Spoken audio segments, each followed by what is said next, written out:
संस्कृतं वदत संस्कृतं पठत संस्कृतं वदत संस्कृतं लसत संस्कृतं चिरं गृहे गृहे च पुनरपि। उपविशन्तु समे छात्रा, अद्य वयं संस्कृत विषये भास्वते द्वितीयो भागः पाठ्यपुस्तके पंचमः पाठः द्वैवारिकस्य निष्ठा। अस्य पाठस्य अंतर्गते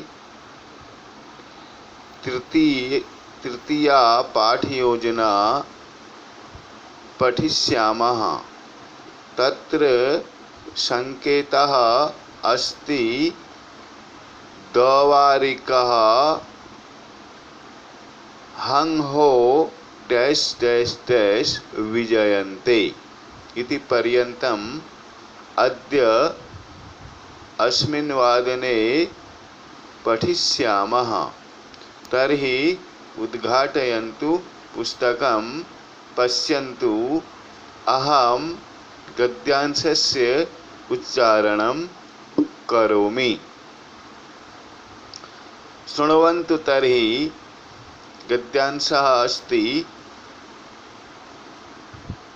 द्वैवारिकः हन् हो कपटसन्न्यासिन् कथं विश्वासघातं स्वामिवञ्चनं च शिक्षयसि।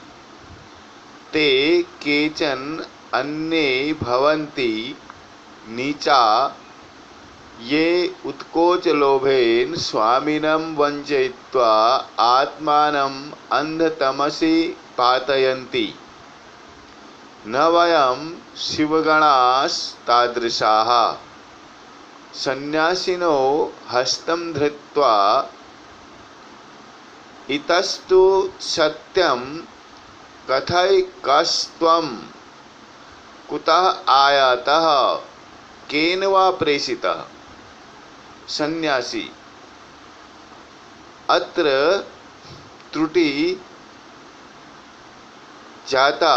सन्यासी स्थाने द्वैवारिकः एव भवेत्। यतः इदं वाक्यं द्वैवारिकः एव कथयति। अहं तु त्वां कस्यापि देशद्रोहिणो गूढचरं मन्ये। हस्तम् आकृष्य तदा गच्छ दुर्गाध्यक्ष समीपे, स एव अभिज्ञाय त्वया यथोचितं व्यवहरिष्यति।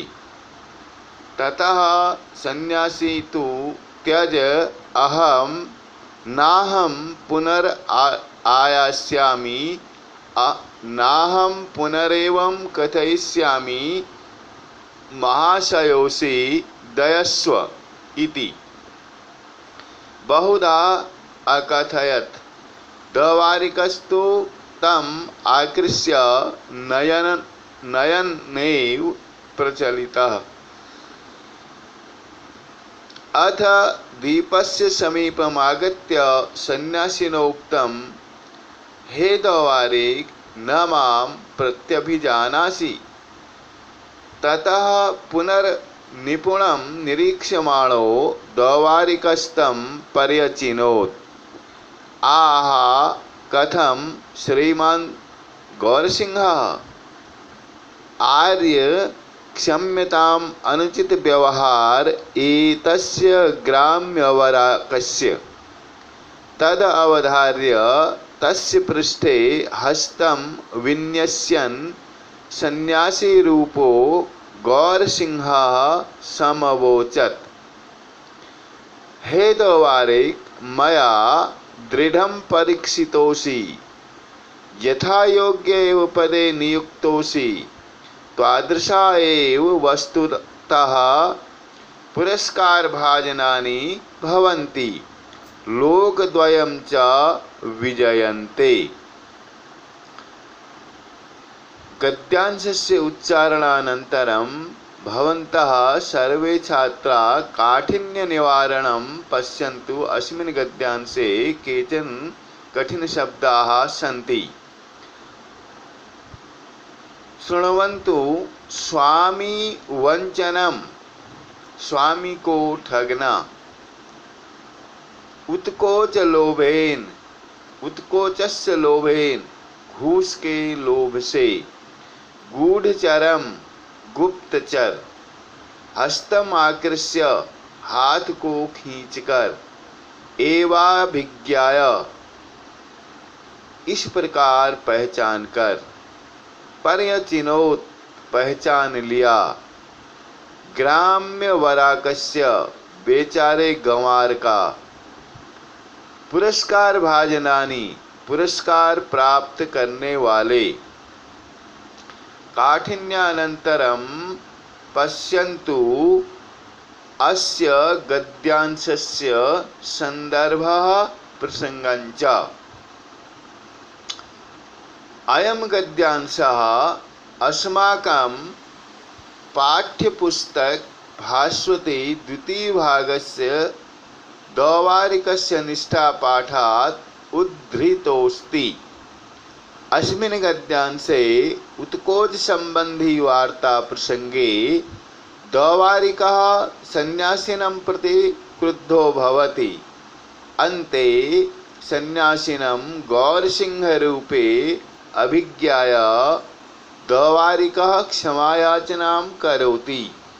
सन्यासी वेशे गौरसिंहः तस्य कर्तव्यपरायणतायाः निष्ठायाश्च भूरि प्रशंसां करोति। यत् हिन्द्याम् अर्थः। तदनन्तरं हिन्द्याम् अर्थः पश्यन्तु। गद्यांशस्य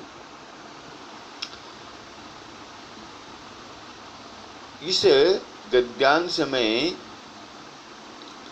जब सन्यासी द्वैवारिक द्वारपाल को अंदर जाने के लिए घूस देने की बात करता है, पारद भस्म देने की बात करता है, तब द्वैवारिक को गुस्सा आ जाता है। तब द्वैवारिक कहता है,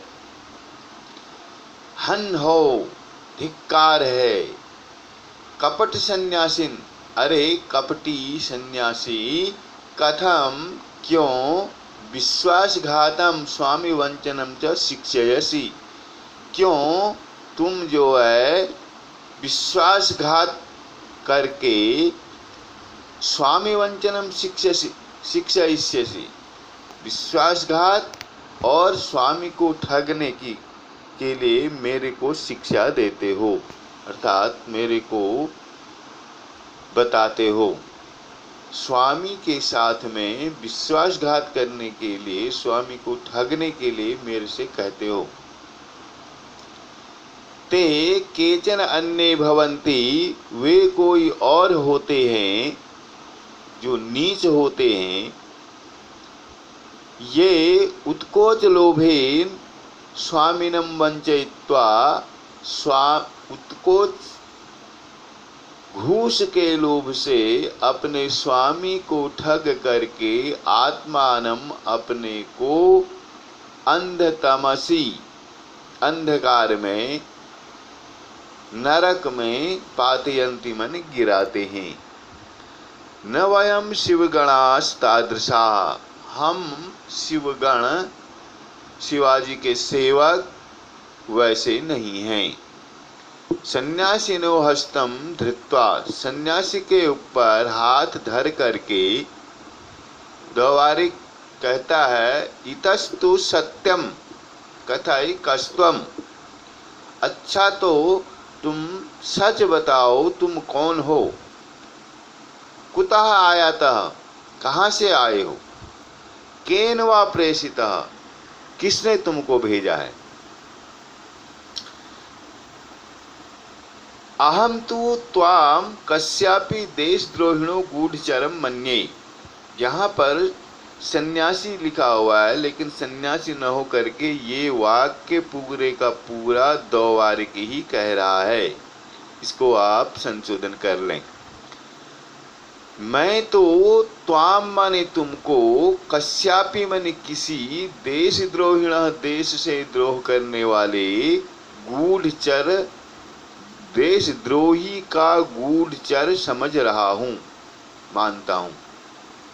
अहम तो त्वाम कश्यापि देशद्रोहिणो गूढ़चरम मन्ये, मैं तो तुम्हें किसी देशद्रोही का गुप्तचर मान रहा हूँ, ऐसा द्वारिक कहता है। हस्तम आकृष्य, हाथ को खींच करके, तद आगच्छ,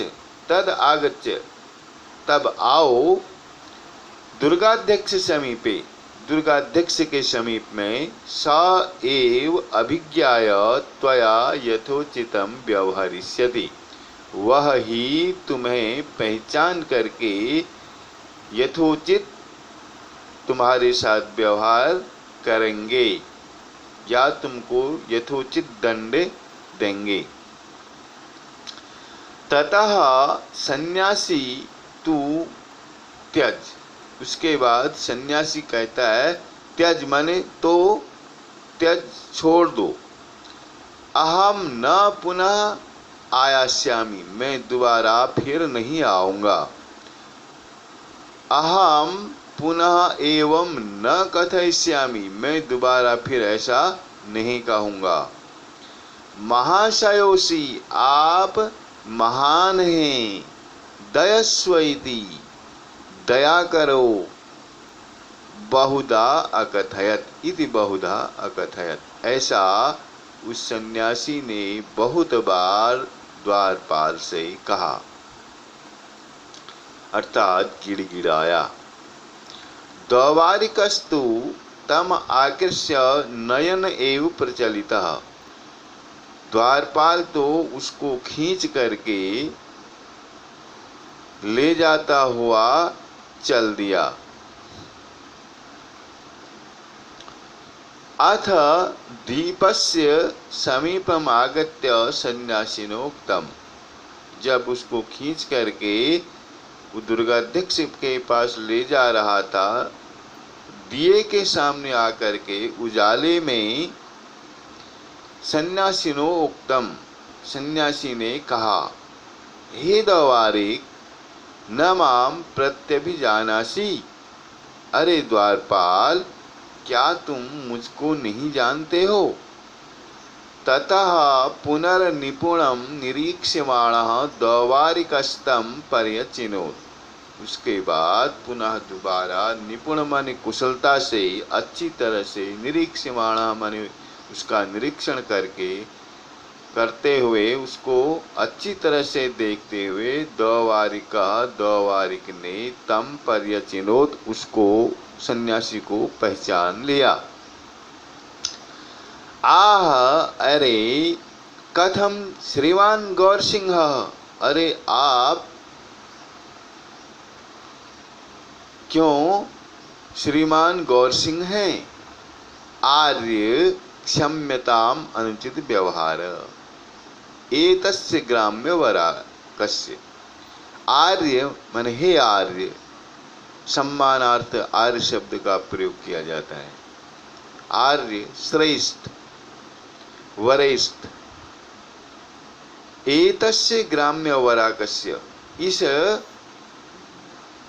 गंवार नासमझ को क्षम्यताम, क्षमा कर दीजिए, इसने आपके साथ अनुचित व्यवहार किया। इसके अनुचित व्यवहार के लिए इस गंवार नासमझ को क्षमा कर दीजिए। तद अवधार्य तस्य पृष्ठे हस्तम विन्यस्यन् सन्यासी रूपो गौरसिंह समवोचत। तद अवधार्य, ऐसा जान करके, तस्य पृष्ठे, उसके पीठ में, हस्तम विन्यस्य, हाथ को रख करके, सन्यासी रूपो, जिसने सन्यासी के का रूप धारण कर रखा है, ऐसा गौर सिंह समवोचत बने बोला।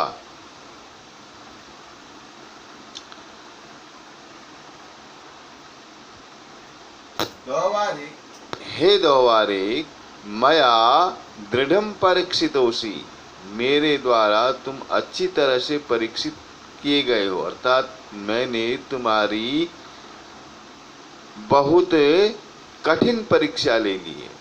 यथा योग्य पदे नियुक्तोषि, तुम यथा योग्य पद पर ही नियुक्त हो। गौर सिंह सन्यासी के वेश में जब उसकी परीक्षा ले लिया द्वारिक की, तो उसके बाद में संतुष्ट होकर के बोलता है कि अरे द्वारिक, मैंने तुम्हारी कठिन परीक्षा ली और जिसमें तुम जो है सफल हो गए हो, इसलिए तुम जो है यथा योग्य, जैसे तुम्हारी योग्यता है उसी के अनुसार उस पद पर नियुक्त हो।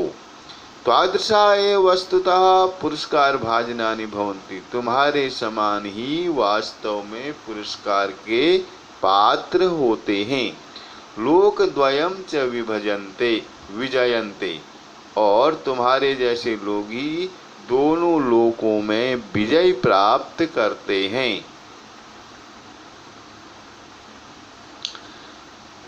इतः परम अभ्यास कार्यं भवति, श्यामपट्टे भवति, तदनन्तरं संपूर्ण गद्यांशस्य सारः भवति। कार्यम् अभ्यास कार्यं च श्यामपट्टे लिखितमस्ति। प्रथमः प्रश्नः एक पदेन उत्तरत, अस्य प्रश्नस्य प्रकारः एक पदेन अस्ति, अतः अस्मिन् प्रश्ने उत्तराणि एक पदेन भवेत् इति। खण्डिको के उत्कोचलोभेन स्वामिनं वञ्चयन्ति। अस्य प्रश्नस्य एक पदेन उत्तरं भवति के इत्यस्य स्थाने नीचाः। एक पदम अस्ति नीचा, अतः के इति प्रश्नवाचक शब्दस्य स्थाने केवलम् एक पदं नीचा इति भवति। अन्ये कोऽपि शब्दाः नागच्छन्ति, केवलं नीचा। खण्डखो महाशयोऽसि दयस्व इति कः अवदत्। अस्य प्रश्नस्य उत्तरं भवति कः इत्यस्य स्थाने एक पदं सन्यासी। महाशयोऽसि दयस्व इति कः अवदत्। यथा निर्देशमस्ति एक पदेन उत्तरत, तस्यानुसारे अस्य प्रश्नस्य उत्तरं सन्यासी भवति। खण्ड गौवारिकस्य निष्ठा केन परीक्षिता। अस्य उत्तरं भवति गौरसिंहेन। केन इत्यस्य स्थाने गौरसिंहेन एक पदमेव भवति, अतः अस्य प्रश्नस्य उत्तरं गौरसिंहेन भवति। द्वितीयः प्रश्नः अस्ति पूर्णवाक्येन उत्तरत। अस्य प्रकारः पूर्णवाक्येन अस्ति। खण्डको दीपस्य समीपम् आगत्य सन्यासिना किम् उक्तम्।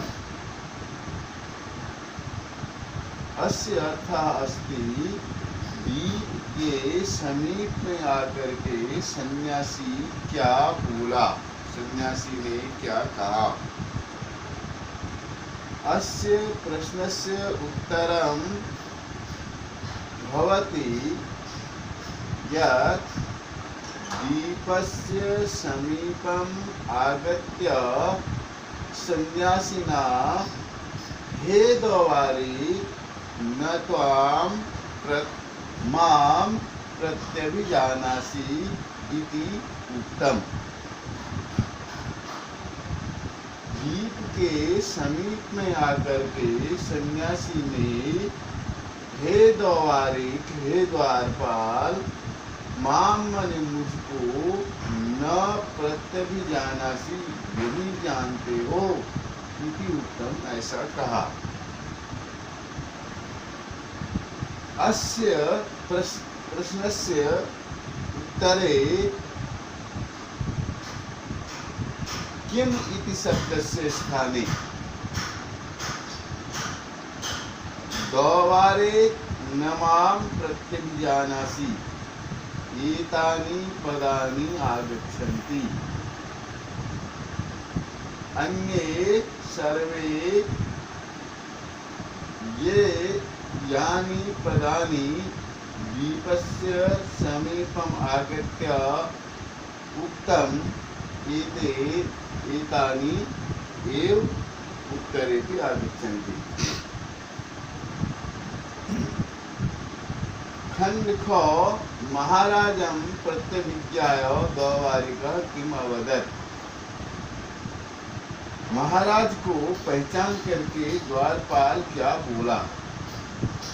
उत्तरमस्ति महाराजं प्रत्यभिज्ञाय द्वारिकः आह कथं श्रीमान् गौरसिंहः आर्य क्षम्यताम् अनुचित व्यवहारम् एतस्य ग्राम्यवराकस्य।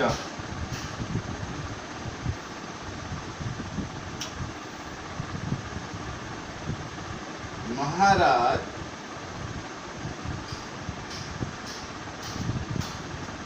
को पहचान करके द्वारिक बोला, अरे कथम श्रीमान गौरसिंह, क्या आप श्रीमान गौरसिंह हैं? आज मेरे अनुचित व्यवहार को क्षमा कर दीजिएगा। एतस्य ग्राम्य वराकस्य, इस गंवार ना समझकर। खंड ग अस्ति शिवगणाः कीदृशा आसन्। शिवाजी के सेवक, शिवाजी के सैनिक, शिवाजी के भक्त किस प्रकार थे, कैसे थे। अस्य उत्तरमस्ति शिवगणाः स्वामी भक्ताः विश्वसनीयाः निर्लोभिनः च आसन। शिवगण स्वामी भक्त विश्वसनीय और निर्लोभी थे। अतः कीदृशः इत्यस्य स्थाने स्वामी भक्ताः विश्वसनीयाः निर्लोभिनः एतानि पदानि आगच्छन्ति। ततः उत्तरं भवति शिवगणाः स्वामी भक्ताः विश्वसनीयाः निर्लोभिनः आसन्। खंड घ द्वारिकः सन्यासिनं किम अमन्यत। द्वारिक सन्यासी को क्या समझा, द्वारिक ने सन्यासी को क्या माना। उत्तरमस्ति द्वारिकः सन्यासिनं कस्यापि देशद्रोहिणः गुप्तचरम् अमन्यत।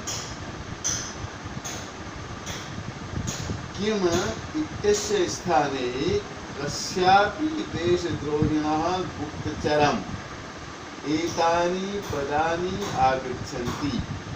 ततः उत्तरं भवति द्वारिकः सन्यासिनं कस्यापि देशद्रोहिणः गुप्तचरम् अमन्यत इति। तृतीयः प्रश्नः अस्ति। अस्य प्रश्नस्य प्रकारः अस्ति प्रश्ननिर्माणम् रेखांकितानि पदानि आधृत्य। इस प्रश्न का प्रकार है प्रश्न का निर्माण करना रेखांकित पदों को आधार मानकर। तत्र वाक्यानि लिखितानि सन्ति तत्र रेखांकितानि पदानि अपि सन्ति। खंड क अत्र नीचा उत्कोचलोभेन आत्मानम् अंधतमसि पातयन्ति। इदम् एकं वाक्यम् अस्ति। अत्र वाक्ये रेखांकित पदम् अस्ति नीचा इति। इत्यस्य पदस्य आधृत्य प्रश्ननिर्माणं भवेत् इति निर्देशः अस्ति। अतः नीचा इति पदस्य स्थाने किम शब्दस्य पुल्लिंगे बहुवचने के इति शब्दस्य प्रयोगः भवति। तदा प्रश्ननिर्माणं भवति के उत्कोचलोभेन आत्मानम् अंधतमसि पातयन्ति। खंड ख अस्ति। तत्र वाक्यः दुर्गाध्यक्षः एव यथोचितं व्यवहरिष्यति। अत्र रेखांकितं पदमस्ति दुर्गाध्यक्षः। अस्य रेखांकितपदस्य स्थाने प्रश्नवाचक शब्द पुल्लिंगे किम शब्दस्य पुल्लिंग प्रथमा एकवचन वचने क इत्यस्य प्रयोगः यदि भवेत् तर्हि प्रश्ननिर्माणं भविष्यति। यथा कः एव यथोचितं व्यवहरिष्यति। कौन यथोचित व्यवहार करेगा। खंड ग अस्ति। द्वारिकः सन्यासिनम् आकृष्य नयनेव प्रचलितः। इदम् एकं वाक्यम् अस्ति। अस्मिन् वाक्ये रेखांकितं पदम् अस्ति सन्यासिनम्। अस्य रेखांकितस्य पदस्य स्थाने प्रश्नवाचक शब्द किम शब्दस्य पुल्लिंगे द्वितीया एकवचने कम इति शब्दम् आधृत्य प्रश्ननिर्माणं भवति। यथा द्वारिका। तृतीय प्रश्नस्य घ खण्डः अस्ति। द्वारिकस्य पृष्ठे हस्तं विन्यस्य सन्यासी अवदत्। अस्मिन् वाक्ये रेखांकितं पदम् अस्ति द्वारिकस्य। अस्य रेखांकितपदस्य स्थाने किम शब्दस्य पुल्लिंगे षष्ठी एकवचने कस्य इति शब्दस्य यदि प्रयोगः भवेत् तर्हि प्रश्ननिर्माणं। यथा कस्य पृष्ठे हस्तं विन्यस्य सन्यासी अवदत्।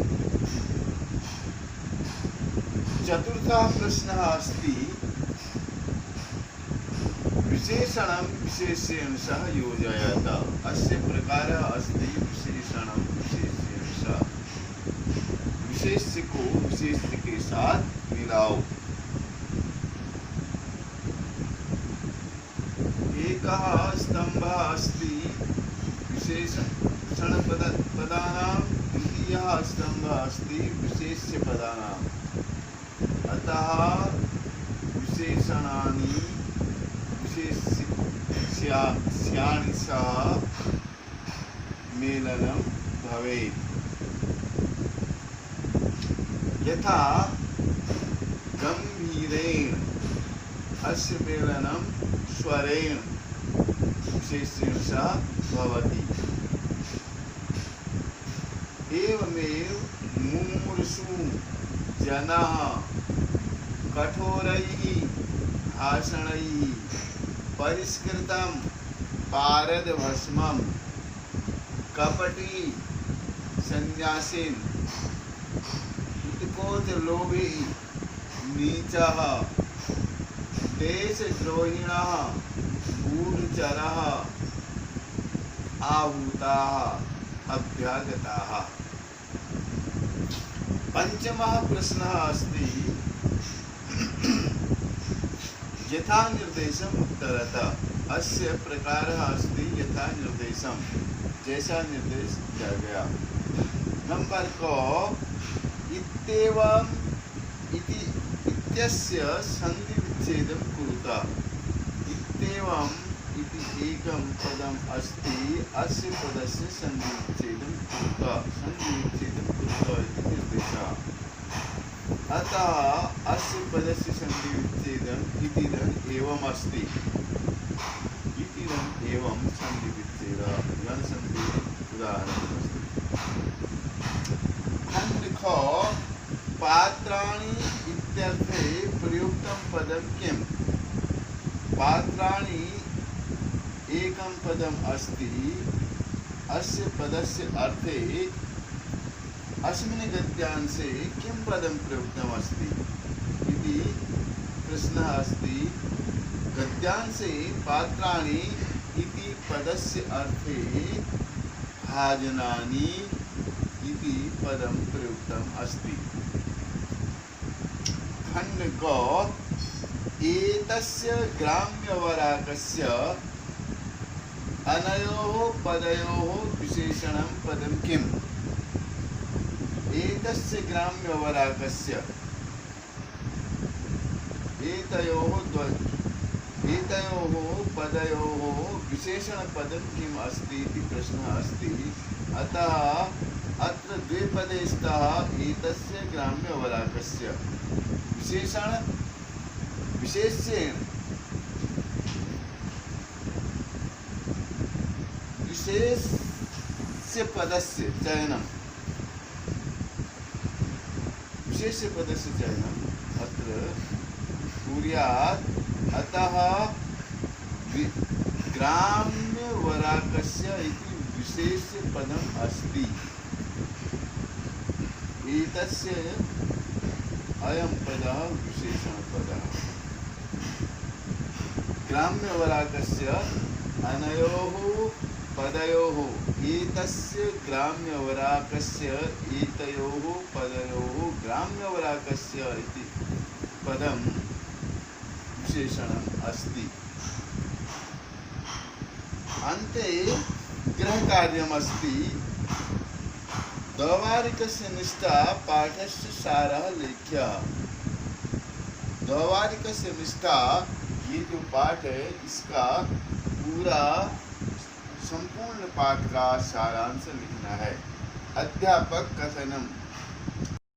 जो हमने द्वैवारिकस्य निष्ठा ये पाठ पढ़ा, इस पाठ का संपूर्ण सार सुन लीजिएगा। द्वैवारिकस्य निष्ठा जो ये पाठ हमारे पाठ्य पुस्तक भाष्य में भाग 2 में संकलित है।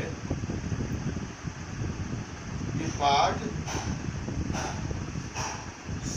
शिवराज विजयम एक ऐतिहासिक उपन्यास है। इस उपन्यास के लेखक पंडित अंबिकादत्त व्यास हैं।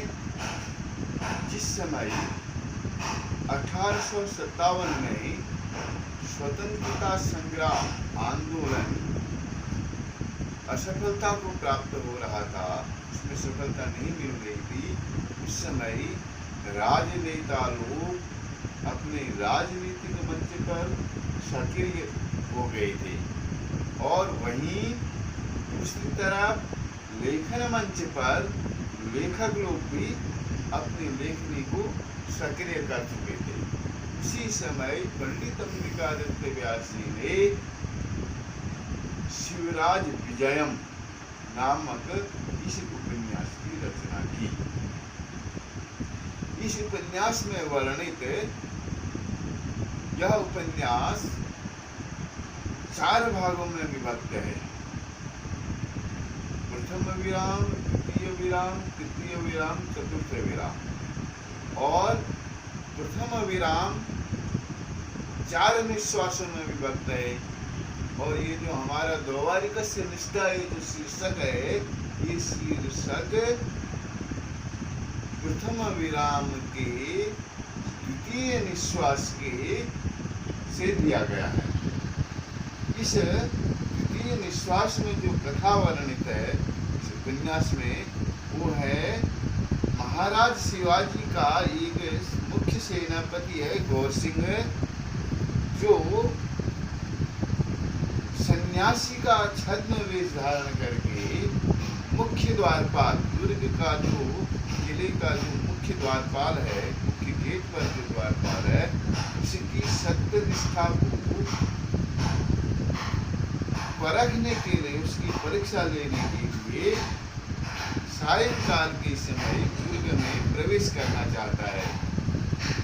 लेकिन द्वारपाल के रोके जाने पर वह उसको पारद भस्म देने का लोभ देता है। पारद भस्म का लोभ देने पर द्वारपाल जो है क्रोधित हो जाता है। द्वारपाल के क्रोधित हो जाने पर